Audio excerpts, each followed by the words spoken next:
Hey dreamers, welcome back. Cozy up, hit like and subscribe, and don't forget to subscribe to my channel for more bedtime stories. Drop your location and time below. Take a deep breath. And let's begin. Eleanor Gray had always taken refuge among the stacks. As a doctoral candidate in comparative folklore, she spent her evenings lost in leather-bound manuscripts, tracing genealogies of mythic creatures and uncanny legends. When she accepted the position as the library's lone overnight archivist, she thought the steady hum of fluorescent lights and the hush of turning pages would be the perfect backdrop for her research. But on her third shift, the silence changed. It took her a moment to notice the scent, old paper, rosewood polish, and something faintly coppery that pricked at the back of her throat. At exactly midnight, the first book tumbled from its shelf. She glanced up from her laptop to see an ornately embossed tome lying face down on the carpeted aisle. No one else was in the room. The security desk lay empty beyond the sliding glass doors, and the distant calf lights were already extinguished. With slow, careful movements, Eleanor crossed the aisle. The book's cover, a heavy crimson leather streaked with faint gold filigree, glowed under the strip light's glare. The title read Codex Noctis, a volume she had catalogued just hours before. It should have rested neatly between the medieval illuminated manuscripts and the section on European occultism. But someone, or something, had retrieved it. She knelt and lifted it. The air around her prickled with static. She turned the cover toward her and froze.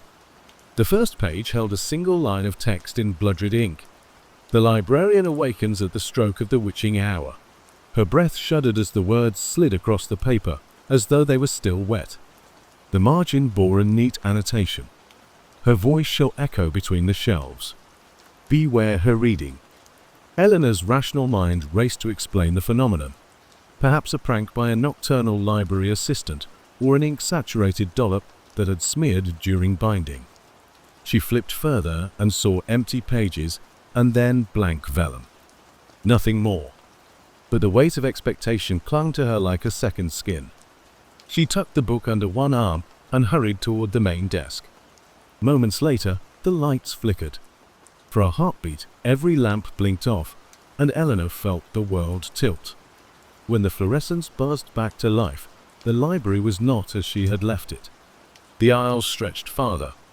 The shelves seemed to curve toward her like ribs enclosing a cage. The familiar Dewey Decimal signs were gone. In their place, barred wooden gates bore titles she had never heard. Orations of the Departed, Verses Stolen from the Wailing Mouth, Atlas of Endless Night. A single chair sat at the far end of the corridor, a high-backed, carved wooden seat with faded crimson upholstery. On it lay a small lamp, its glow pulsing like a heartbeat. Eleanor's rational mind screamed for retreat, but her feet moved of their own accord. She passed under a vaulted arch and saw her own workstation just as she'd left it, lights off, screen blank. On the desk lay another book, open to a random page. She crept forward and recognized the crisp, even handwriting. Her own.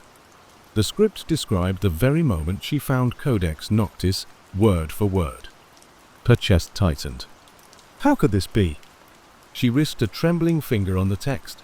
Eleanor Gray walks with silken steps beside the shelves of living paper, drawn by a melody she cannot hear. The words pulsed beneath her fingertip, and a low, melodic hum began, threading through the corridor like a ribbon of sound. The chair's lamp flared. From its cradle emerged a figure. Tall, slender, draped in a uniform of midnight blue velvet, its edges dusted with motes of light that shimmered like motes of dust in sunlight. Her face was pale, almost translucent, and her eyes were pools of ink. In her gloved hands she held a leather tome embossed with swirling silver. She turned her head toward Eleanor, lips parting to reveal a smile that was both seductive and hollow. The hum completed itself into a single, resonant note, the librarian's lullaby.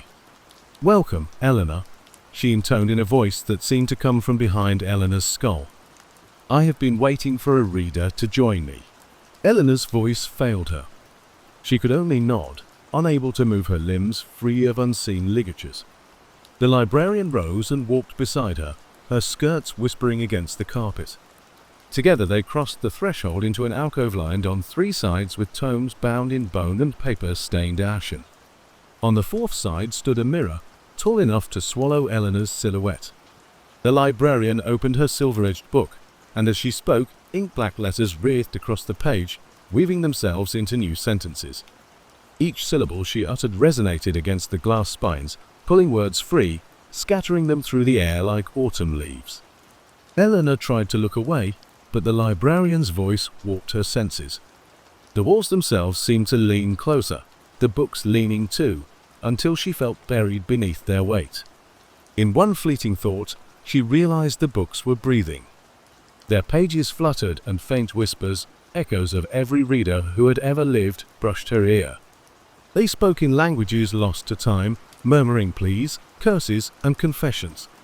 One voice moaned her name. Another begged for liberation. Eleanor gasped and staggered back against the mirror. Her eyes locked on her reflection, or what should have been her reflection. Instead, she saw an older woman in tattered garb, her hair spun into knots of cobweb and dust. Her eyes were hollow, and when she opened her mouth, no sound emerged. Eleanor blinked, and the apparition vanished, leaving the glass dark and smoky. The librarian's voice softened. "Books carry more than words," she whispered. "They hold echoes of every soul that has touched them. Tonight, we share a communion." She closed the silver-edged tome with a thud that reverberated through Eleanor's chest. Instantly, the alcove dissolved. She stood once more in her familiar aisle, the usual signs and shelves restored. The clock over the service desk read 12:03 a.m. Eleanor jolted upright, pulse slamming against her ribs. The librarian stood behind her, unnaturally still. "Tell me," the librarian said, reaching out. "What do you seek among these volumes?" Eleanor swallowed. The question felt like a key sliding into her mind's deepest vault. She recalled her reason for being here: to find the origin of that lullaby. To discover whether the tale of the midnight librarian was mere legend or something more. She licked her dry lips and whispered, "The melody. Where did it come from?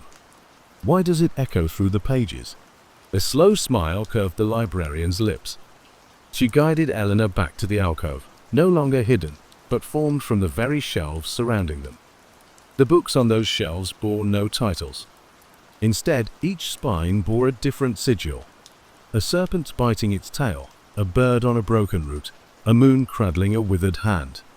The librarian tapped one sigil, and that book drifted down into her hands. The cover was nothing but pale skin, as though the tome itself were a corpse's chest. Eleanor recoiled, but the librarian pressed the book toward her. "Listen," she said, opening it. The pages were blank. Then typed letters began to appear, as if an invisible typewriter clacked in the darkness. Eleanor peered at the first lines. "Beneath the tower of stones, beneath the keeper's sigh, 1,000 voices sleep in ink. Speak their names aloud tonight, and awaken what shall follow." The words shimmered and faded, replaced by new ones. An invocation laced with tremors and shadows. Eleanor read, each syllable carving a line of ice along her spine. She tried to stop, to close the book, but her fingers were pinned by the librarian's slender grip. The corridor behind them darkened as the hum returned, louder and more insistent. Without warning, the book snapped shut. The alcove vanished again, leaving the two women in the main hall. Eleanor bolted upright, her heart rattling like a chain. The library's doors slid open with a hiss, and the warm night air rushed in. The librarian stood in the threshold, her form half dissolved by the light. She bowed her head as if in farewell. "Remember me," she whispered, "for I live between your pages now." Then she stepped beyond the threshold and vanished into the night. Eleanor collapsed against the doorjamb as the sensors closed the doors behind her. The carousel of lights overhead hummed back to normal, and the monitors blipped to life. In the light of day, Eleanor found the library exactly as she'd left it. Codex Noctis rested unopened on her desk. The forbidden alcove had vanished. She shook her head, wondering whether exhaustion had haunted her mind with dreams. Yet as she reached for her coffee, she noticed a new book on the desk. bound in midnight blue velvet, unmarked, awaiting her touch. The moment her palm brushed the cover, she heard the hum, a distant lullaby calling her back. Night after night, Eleanor returned to the stacks. She catalogued dusty volumes and whispered incantations that only she knew. The melody threaded through her thoughts as she traced its variations in every language she could find. Friends and colleagues noticed her pale cheeks and sleepless eyes, but Eleanor could not abandon her quest. She felt drawn, as if the librarian's promise had taken root in her blood. Each midnight the doors would open for her alone, and that velvet book would appear on the desk, its pages blank until she read aloud from memory the lines she discovered in dreams. Over time, Eleanor's voice grew stronger, resonant with the cadence of the hidden texts. The library's corridors warped again, lengths stretching under her gaze. Books shuffled themselves into new alignments, guiding her steps. And beneath every shelf, she felt the pulse of words waiting to be spoken. She understood now. The librarian had not vanished. She had passed her mantle to Eleanor Gray. So when the clock strikes midnight, and the doors slide open into absolute hush, Eleanor greets the soft sigh of the shelves. She opens the velvet book, and with each word she reads, the library breathes around her. For every story ever written finds its echo here, and the voices of the long-dead authors whisper her name. The midnight librarian endures, and her next reader waits in the darkness, waiting for the melody of words to call them home.